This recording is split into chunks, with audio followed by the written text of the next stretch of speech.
नमस्कार स्टूडेंट, मैं योगेश शर्मा सर, आपका साइंस टीचर। आज आपको साइंस पढ़ाने जा रहा हूँ। सबसे पहले मैं आपको क्या यहाँ बताऊंगा साइंस का इंट्रोडक्शन। साइंस है क्या, तो ये जानते हैं कि साइंस कहाँ से आया है। लैटिन लैंग्वेज का वर्ड है साइंटिया, वहीं से साइंस ओरिजिनेट हुआ है। और साइंस को आप सब जानते हैं हिंदी में क्या बोलते हैं, विज्ञान। विज्ञान शब्द जो है वो 2 पार्ट से मिलकर बना हुआ है। सबसे पहले जो फर्स्ट पार्ट होता है वो कौन सा होता है, मीन विशिष्ट, मीन स्पेसिफिक। सेकंड पार्ट हमारा जो आता है वो कौन सा है, ज्ञान यानी जानकारी या नॉलेज। तो ये दो जो वर्ड दिख रहे हैं, एक तो स्पेसिफिक और सेकंड कौन सा दिख रहा है आपको, नॉलेज। तो उसी से साइंस की डेफिनेशन ओरिजिनेट होती है। Specific knowledge about any subject is known as science. What is specific in the science? Science is always a knowledge which depend on practical observation and result. What we say? हमने क्या कहा कि science को particular और specific knowledge है जो practical observation और result पर डिपेंडेड है। ये कभी भी ऐसा नहीं होता है कि कहीं भी ऐसा without practical, without observation, without result कोई भी जो सब्जेक्ट है या कोई भी दूसरी चीजें हैं वो साइंस नहीं हो सकती है। अब जैसा मैं आपको दिखा रहा हूं, यहाँ पर कुछ 16 लिखा हुआ है। ये टोटल हमारा जो 10 का सिलेबस है उसमें 16 चैप्टर है साइंस के। आपने बुक में देखा होगा, अगर बुक नहीं ला पाए तो कोई बात नहीं, अब जब देखेंगे वहां नेट पर भी आपका सिलेबस दिया हुआ, तो 16 चैप्टर है यहाँ पे। उस 16 चैप्टर को 4 पार्ट्स में डिवाइड किया गया और 1, 2, 3, 4 ये 4 पार्ट्स आप देख रहे होंगे बोर्ड में। ऐसे आपके पूरे सिलेबस को डिवाइड किया है। हमारा जो फर्स्ट पार्ट जो मैं आपको पढ़ाऊंगा वो केमिस्ट्री का होगा, 1 से लेकर 5, यानी टोटल 5 चैप्टर है इसमें। इसमें मैं आपको अच्छी तरह से जो फॉर्मूले वगैरह बनाने होते हैं या दूसरी रिएक्शन जो हमें मेंटेन करनी होती है, बैलेंस करने के लिए आती है, तो वो सारी रिएक्शन आपको अच्छे से मैं बैलेंस करना सिखाऊंगा। उसके लिए आपको कोई जो है चिंता नहीं करना है। अब हमारा सेकंड जो पार्ट आता है वो बायोलॉजी का होता है। इसमें हम 6 से लेकर 9 तक का जो है हमारा कोर्स है। इसमें 4 चैप्टर है और उन सब में जो भी डायग्राम हम बनाएंगे, कुछ भी है, वो सारी चीजें हम अच्छे से करेंगे। इसके साथ साथ हम क्या करेंगे, प्रोजेक्टर पे कुछ इससे लेकर रिलेटेड जो भी है वो एनिमेशन वीडियोस वगैरह देखेंगे। और इससे जो भी टेबल्स वगैरह इसमें आती हैं, कुछ चार्ट वगैरह होते हैं, वो सारे हम इसमें मेंटेन करेंगे। यहाँ भी हम अच्छे से पूरा करेंगे। अब फिजिक्स की बात आती है। फिजिक्स बहुत लोगों को लगती है कठिन, लेकिन फिजिक्स बहुत ईजी है। हमारे आसपास जो भी क्या करते हैं, जनरल फिनोमेनन होते रहते हैं, नेचर के जो फिनोमेनन होते रहते हैं, उन्हीं का वो इक्वेशन फॉर्म या डेरिवेटिव फॉर्म होता है। तो उसमें जो भी इक्वेशंस आपको बनाने के हैं या जो भी रिलेटेड जो भी डेरिवेशंस हैं और जो भी न्यूमेरिकल्स वगैरह हैं, उन्हें हम अच्छी तरह से करेंगे, आप चिंता नहीं कीजिए। ये आपका 4 पार्ट है, ये छोटा सा पार्ट है। ये है एनवायरमेंटल साइंस। 9 में पढ़ा है ना आपने, थोड़ा बहुत तो 9 में भी पढ़ा होगा। तो हमारे यहाँ भी ये थोड़ा सा ही है, 15-16 चैप्टर। तो ये अपन इजीली कर लेंगे, इनके लिए आपको कोई चिंता नहीं करना है ना। तो अब हमारा केमिस्ट्री का जो फर्स्ट चैप्टर है केमिकल रिएक्शन एंड इक्वेशंस, उसको आज हम स्टार्ट करने जा रहे हैं वेरी फर्स्ट डे में। तो आइए इसको स्टार्ट करते हैं।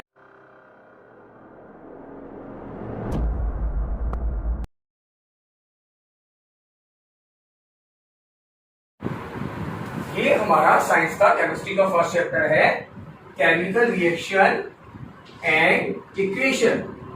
ये केमिस्ट्री में जो है बेसिक चैप्टर है। और बेसिक चैप्टर का जो फर्स्ट पॉइंट है वो क्या है, केमिकल रिएक्शन। तो हमारा फर्स्ट क्वेश्चन भी क्या बनेगा चैप्टर का, व्हाट इज केमिकल रिएक्शन, क्या होता है केमिकल रिएक्शन। तो इस केमिकल रिएक्शन को समझने के लिए आपको 2 बेसिक पॉइंट समझना है। फर्स्ट है रिएक्टेंट और सेकंड क्या है, प्रोडक्ट। तो सबसे पहले हम लोग समझेंगे रिएक्टेंट को। What is reactant, we can say two substances which are take part in chemical reaction and react to each other, that is called reactant। यानी ऐसे सब्सटेंसेस जो केमिकल रिएक्शन में पार्टिसिपेट करते हैं, आपस में रिएक्ट करते हैं, उन्हीं को क्या बोलते हैं, रिएक्टेंट। अब जब ये आपस में रिएक्ट कर रहे हैं तो क्या होगा, कुछ ना कुछ ऐसा न्यू फॉर्म होगा। तो प्रोडक्ट की डेफिनेशन समझते हैं। As a result of chemical reaction some new substances are produced, that is called product. यानी केमिकल रिएक्शन के जो रिएक्टेंट है उनके रिएक्शन करने की वजह से अगर जो न्यू सब्सटेंस फॉर्म हो रहे होते हैं, उन्हीं को हम क्या बोलते हैं, प्रोडक्ट बोलते हैं।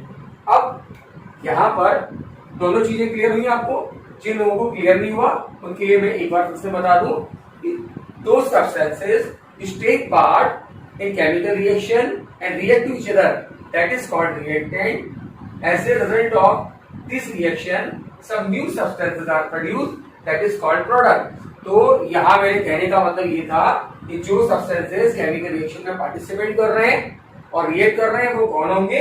रिएक्टेंट. और इनके रिएक्शन करने से जो न्यू सब्सटेंसेस फॉर्म हो रहे हैं उन्हें क्या बोलेंगे? प्रोडक्ट. दोनों चीजें अच्छे से क्लियर हुई कि नहीं हुई? अब इनके बेस पर हम क्या समझते हैं? केमिकल रिएक्शन क्लियर करते हैं. आइए, क्या कहा मैंने? क्या होती है chemical reaction? We can say a process in which reactant convert into the product. एक ऐसा प्रोसेस जिसके अंदर रिएक्टेंट किसमें कन्वर्ट हो रहे होते हैं? प्रोडक्ट में कन्वर्ट हो रहे होते हैं. ऐसे प्रोसेस को ही क्या बोला जाता है? केमिकल रिएक्शन बोलते हैं. आया? यानी रिएक्टेंट का प्रोडक्ट में चेंज होना ही केमिकल रिएक्शन है. अब इस बात को मैंने दो छोटे छोटे एग्जाम्पल के थ्रू आपको समझाया है. आप देख सकते हैं, आप देख रहे हैं यहाँ पर नाइट्रोजन और हाइड्रोजन आपस में रिएक्ट कर रहे हैं तो ये रिएक्टेंट होंगे. अब इनके रिएक्शन करने से क्या फॉर्म हो रहा है? अमोनिया फॉर्म हो रहा है. तो ये एक प्रोडक्ट होगा. और इस तरह नाइट्रोजन हाइड्रोजन का आपस में रिएक्ट करके चेंज होकर अमोनिया में चेंज हो जाना ही क्या होगा हमारा? एक केमिकल रिएक्शन होगा. तो ये केमिकल रिएक्शन है. ऐसे ही एक और एग्जांपल ले सकते हैं. Zinc and sulphuric acid both are react to each other, so these are reactant. यानी जिंक और सल्फ्यूरिक एसिड आपस में रिएक्ट कर रहे हैं और इसलिए ये क्या है? रिएक्टेंट है. अब यदि रिएक्ट कर रहे हैं तो न्यू प्रोडक्ट क्या फॉर्म कर रहे हैं? बताइए. Zinc sulphate and hydrogen. तो ये इसके प्रोडक्ट होंगे. अब इस तरह से जिंक और सल्फ्यूरिक एसिड का जिंक सल्फेट और हाइड्रोजन में चेंज होना ही क्या होगा? केमिकल रिएक्शन होगा. क्लियर हुआ आपको? अब हम क्या करते हैं? केमिकल रिएक्शन के अगले पार्ट को, उसके सिंबॉलिक फॉर्म को लेते हैं और वो होता है क्या? Chemical equation. तो आइए अब केमिकल इक्वेशन समझना स्टार्ट करते हैं. It's our second question. What is chemical equation? It is a simple equation which symbolically represent reactant, product, their physical condition or state, and those condition under which reaction is occur. यानी कहने का मतलब मेरा ये है कि chemical equation वो एक सिंपल इक्वेशन है जो ये शो करता है कि केमिकल रिएक्शन के जो रिएक्टेंट हैं उनके फॉर्मूलाज को, जो केमिकल रिएक्शन में बनने वाले प्रोडक्ट हैं उनके फॉर्मूलाज को और उनकी फिजिकल स्टेट को और उन कंडीशंस को जिनके थ्रू ये रिएक्शन पॉसिबल हो पाती है. आया कि नहीं आया समझ में? मैंने कहा कि केमिकल इक्वेशन वो एक सिंपल इक्वेशन है जिसमें हम क्या करते हैं? रिएक्टेंट और प्रोडक्ट को सिंबल के थ्रू या फॉर्मूलेस के थ्रू शो करते हैं और साथ साथ इनकी क्या करते हैं? इनकी जो रिएक्टेंट या प्रोडक्ट होते हैं उनकी फिजिकल स्टेट को शो करते हैं. इसके साथ साथ क्या करते हैं? कंडीशन जो लग रही होती है रिएक्शन के अंदर वो सारी कंडीशन को भी क्या करते हैं? शो करते हैं. और इस तरह हम क्या करते जाते हैं? किसी भी केमिकल रिएक्शन की जो केमिकल फैक्ट होते हैं उनको शॉर्ट करते चले जाते हैं फॉर्मूले के फॉर्म में. आया कि नहीं आया समझ में? जिन लोगों को समझ में नहीं आया उनको एक बार बता दूं, फिर से बता देता हूं एक बार. Chemical equation is a simple equation which symbolically represent reactant, product and their physical state and condition under which reaction is occur. And it is a actually show the formula of reactant, product and etcetera etcetera.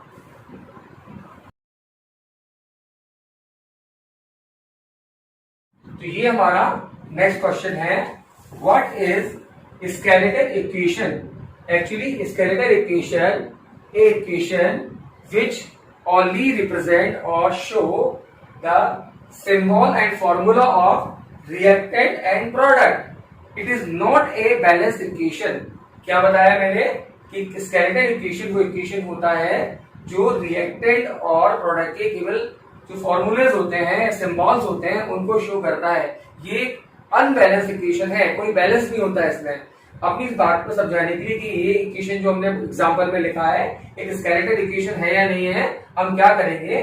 जो LHS और RHS है वहां पर दिए गए reactant और जो product है उनके एटम की क्या करेंगे? काउंट करके देखते हैं इक्वल है या नहीं है. पहले तो हमें ये इक्वेशन शो कर रही है कि यहाँ पर सिर्फ हमने क्या कर रखे हैं, रिएक्टेड और प्रोडक्ट के सिंबल दे रखे हैं, वहां इसके अलावा कुछ भी नहीं है। लेकिन इसके साथ साथ हमें ये भी शो करना है कि यहाँ पर ये कैसे अनबैलेंस है। तो यहाँ देख रहे हैं मैग्नीशियम 1 है, तो वहां भी कितने हो रहे हैं, मैग्नीशियम 1। हाइड्रोजन कितने दिख रहे हैं यहाँ पर 1, तो वहां कितने दिख रहे हैं 2।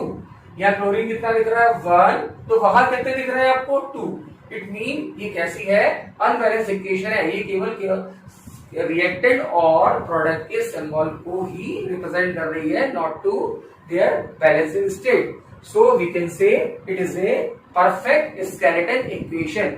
अब इसी इक्वेशन को जब हम बैलेंस कर देंगे तो ये किसमें कन्वर्ट हो जाएगी, बैलेंस केमिकल इक्वेशन में कन्वर्ट हो जाएगी। तो आइए अब हम क्या करते हैं, बैलेंस केमिकल इक्वेशन को समझते हैं। इसी को हम क्या करेंगे, बैलेंस केमिकल इक्वेशन में चेंज करेंगे। तो यहां मैं इसे हटा देता हूं और इसकी जगह लिख देता हूं balanced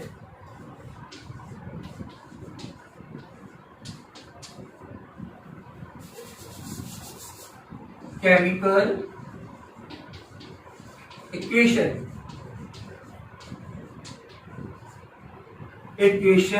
in which the number of atom of reactant and number of atom of product is always equal, that is called the balance chemical equation। यानी ऐसा इक्वेशन जिसमें रिएक्टेंट और प्रोडक्ट साइड के जितने भी एटम्स होते हैं उनकी नंबर्स कैसे होते हैं, इक्वल होते हैं। तो ऐसे टाइप की इक्वेशन को हम क्या बोलते हैं, बैलेंस केमिकल इक्वेशन बोलते हैं। और अब हम यहाँ देखेंगे ये इक्वेशन कैसे बैलेंस हो रहा है। अगर हम क्या करते हैं, इस इक्वेशन में यहाँ पर 2 लगा दें तो ये कैसा हो जाएगा, बैलेंस केमिकल इक्वेशन हो जाएगा। आइए चेक करके देखते हैं बैलेंस है कि नहीं। मैग्नीशियम कितने दिख रहे हैं 1 एटम, वहां प्रोडक्ट साइड में कितने दिख रहे हैं 1 एटम। और अब यहाँ हाइड्रोजन कितने हैं 2 एटम, तो वहां आप देखेंगे वहां भी कितने 2 एटम। और क्लोरीन यहाँ कितने दिख रहे हैं, मल्टीप्लाई होकर 2, यहाँ भी कितने दिख रहे हैं हमें 2। तो it is a perfect balance chemical equation. Clear. अब हम इसके आगे इक्वेशन होती है मॉलिक्यूलर इक्वेशन। तो हम क्या करेंगे, अब एक मॉलिक्यूलर इक्वेशन को समझेंगे। तो इसे हटा के हम क्या कर देते हैं, यहां पर लिख लेते हैं molecular chemical equation. What is molecular chemical equation, a equation in which all reactant and product are present in their molecular form, so this kind of reaction is called molecular reaction। जैसे इस वाली reaction में आप देख सकते हैं ये balance chemical equation तो है ही है, साथ में ये क्या है, एक मॉलिक्यूलर केमिकल इक्वेशन भी है। क्योंकि यहाँ जितनी भी चीजें दी हैं वो उनकी कौन से फॉर्म में है, मॉलिक्यूलर फॉर्म में है।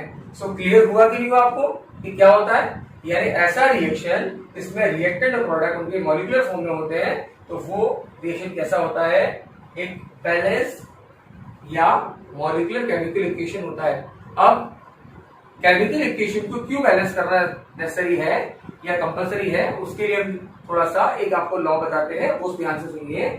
एक लॉ सुना होगा आपने, लॉ ऑफ मास कंजर्वेशन। तो वो हमें सिखाता है कि matter neither can be create nor can be destroy, it can be transfer one form to other form. तो अब समझ लें कि मैटर ना तो जनरेट होता है या क्रिएट होता है और नॉट वो कभी डिस्ट्रॉय होता है। वो क्या करता रहता है नेचर में, एक फॉर्म से दूसरे फॉर्म में ट्रांसफर होता रहता है। तो उसके बेस पर ही हम आगे क्या करेंगे, जो भी हमारी नेक्स्ट लेवल का जो क्वेश्चन है, what is balance chemical equation, why we balance the chemical equation, उसको समझेंगे। आइए उसको लेते हैं।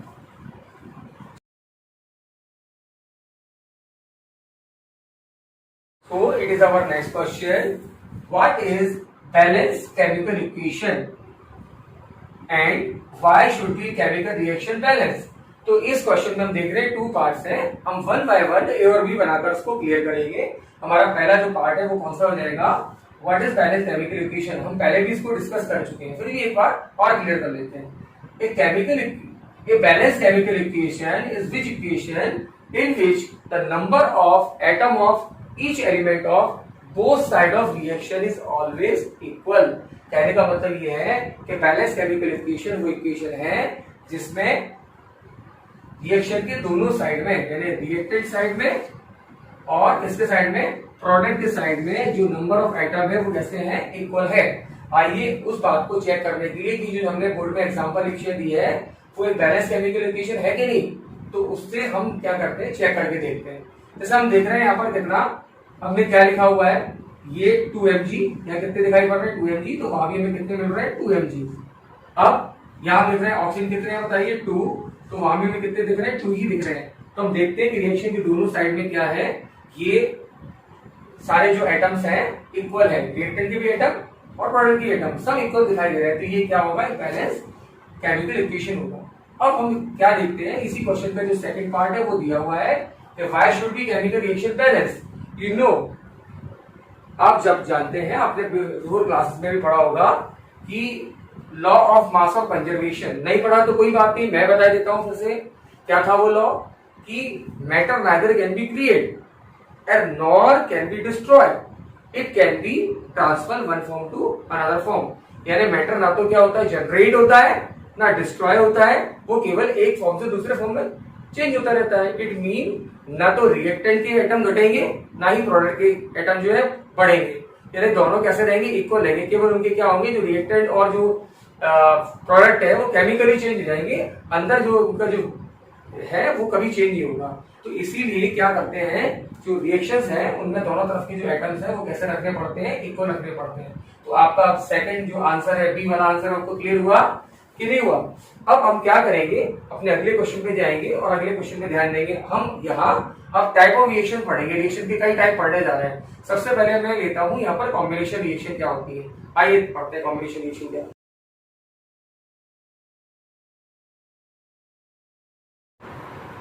ये जो क्वेश्चन है वो एक अपोजिट क्वेश्चन है हमारे प्रीवियस क्वेश्चन का, और ये क्वेश्चन क्या है हमारा, what is decomposition reaction, A reaction in which a single reactant और सब्सटेंस डिकम्पोज इनटू टू और more product is called decomposition reaction. एक ऐसा रिएक्शन जिसमें एक सिंगल जो रिएक्टेंट है वो क्या करेगा, डिकम्पोज होकर 2 और मोर देन 2 या 2 या 2 से ज्यादा क्या प्रोडक्ट को फॉर्म करेगा। तो ये क्या हुआ, एक डिकम्पोजिशन रिएक्शन हुआ। अब यहाँ हम इसको देख लेते हैं कैसे हो रहा है पूरा। आप देख सकते हैं कि हमारा CaCO3 एक सिंगल सब्सटेंस है, जिसे हीट करने पर, ये साइन होता है हीट का, जैसे हम इसे हीट करेंगे तो ये 2 प्रोडक्ट के अंदर यानी CO कैल्शियम ऑक्साइड और CO2 में क्या हुआ, डिकम्पोज हो जाएगा। तो एक ये परफेक्ट डिकम्पोजिशन रिएक्शन होगा। जिनको समझ में नहीं आया उनके लिए एक बार फिर से डेफिनेशन सही समझा देता हूं, समझ लीजिए। क्या है हमारा question, what is decomposition reaction. तो what is decomposition reaction, reaction in which a single substance decompose into 2 और more than 2 substances is called decomposition reaction.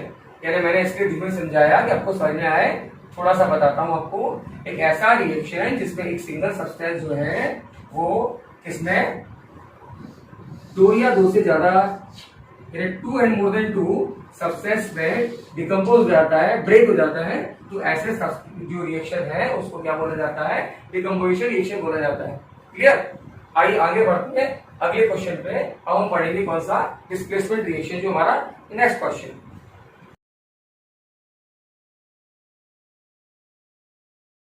तो क्वेश्चन नेक्स्ट क्या है, व्हाट इज डिस्प्लेसमेंट रिएक्शन।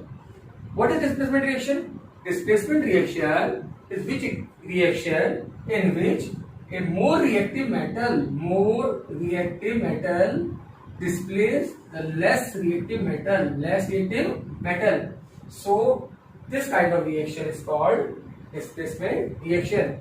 तो क्या कहा मैंने यहाँ पर, डिस्प्लेसमेंट रिएक्शन वो रिएक्शन है इसमें जो ज्यादा रिएक्टिव या मोर रिएक्टिव मेटल होता है वो क्या करता है, लेस या जो कम रिएक्टिव मेटल है उसे उसके प्लेस से डिस्प्लेस कर देता है, हटा देता है और उसके प्लेस पर आ जाता है। तो इस टाइप की होने वाली जो रिएक्शंस हैं उनको हम क्या बोलते हैं, डिस्प्लेसमेंट रिएक्शन। अब डिस्प्लेसमेंट रिएक्शन का एक और टाइप होता है जिसे हम बोलते हैं डबल डिस्प्लेसमेंट रिएक्शन।